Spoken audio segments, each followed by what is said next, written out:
Démission du gouverneur de la Banque centrale. L'avis de l'économiste Falieri Ramakavelu. Les réactions à la démission de l'ancien gouverneur de la Banque centrale et à la nomination de son successeur n'ont pas tardé. L'économiste Falieri Ramakavelu fait partie des premiers à s'exprimer sur le sujet. La démission du gouverneur, c'est jamais quelque chose de très facile à commenter parce que c'est quand même une institution qui a un impact très important sur l'économie. Mais ce qu'on pourrait dire, c'est que premièrement, normalement, le gouverneur devrait travailler jusqu'à la fin de son mandat. Et donc un gouverneur qui arrête à mi-mandat, ça donne un mauvais signe, je pense, quant à l'indépendance de la Banque centrale. Néanmoins, deuxièmement, si c'est vraiment pour des raisons de santé, alors on peut comprendre que le gouverneur actuel veut se concentrer sur son état de santé, et pour cela il faut qu'il soit dans un climat serein. Et donc c'est peut-être une bonne chose si c'est le motif principal. Ceci dit, il faut que la personne qui le remplace soit une personne compétente, parce que la politique monétaire, c'est vraiment, je pense, c'est le plus important dans l'économie.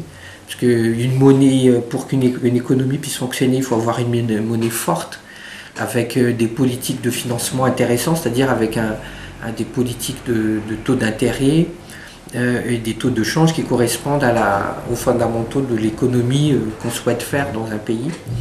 Et donc par là, la Banque centrale a besoin de quelqu'un de compétent, quelqu'un d'honnête, et surtout quelqu'un de crédible, parce que si la personne n'est pas crédible, on voit mal comment les différents partenaires pourraient avoir des relations financières sereines avec notre pays. Et j'espère que le profil de celui qui est nommé correspond à ces profils-là. En ce qui concerne le climat des affaires à Madagascar, Falieri Ramakavelu a mis l'accent sur les enjeux de la décentralisation. Je pense que le climat des affaires va être très très difficile, parce que déjà nous on dépend assez fortement de l'économie au niveau mondial. Donc il y a le prix de l'énergie qui augmente, ça impacte beaucoup. Il est peut-être temps qu'on ait notre propre production de pétrole pour ne pas trop dépendre, alors qu'on a du pétrole à Madagascar. Il y a aussi la politique du taux de change qui nous handicape, parce que les taux de change sont en train d'augmenter par rapport aux devises étrangères. Donc là aussi, il faut stabiliser, et un des meilleurs moyens de stabiliser, je pense, c'est d'avoir une réserve d'or importante, puisque l'or aujourd'hui est de plus en plus sollicité pour stabiliser la monnaie.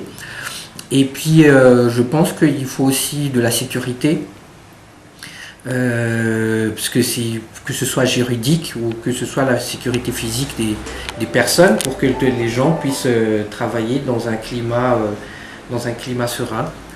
Je pense que dernière chose, il faut que la décentralisation est quelque chose de très très important.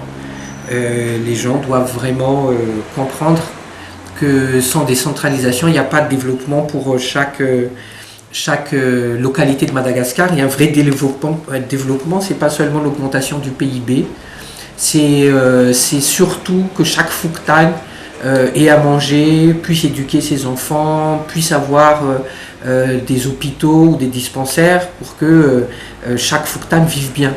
Et pour cela, il faut que les Fouktan aient des recettes qui leur permettent de développer les Fouktan, et pareil pour les districts, parce que il y a des choses qui peuvent être faites au niveau district aussi, et donc là aussi, chaque district, à mon avis, a un rôle à jouer pour le développement de Madagascar. Et voilà, la décentralisation pour moi est fondamentale. Pour en revenir à la Banque centrale, le communiqué du Conseil des ministres précise que le gouverneur sortant a démissionné pour raison de santé.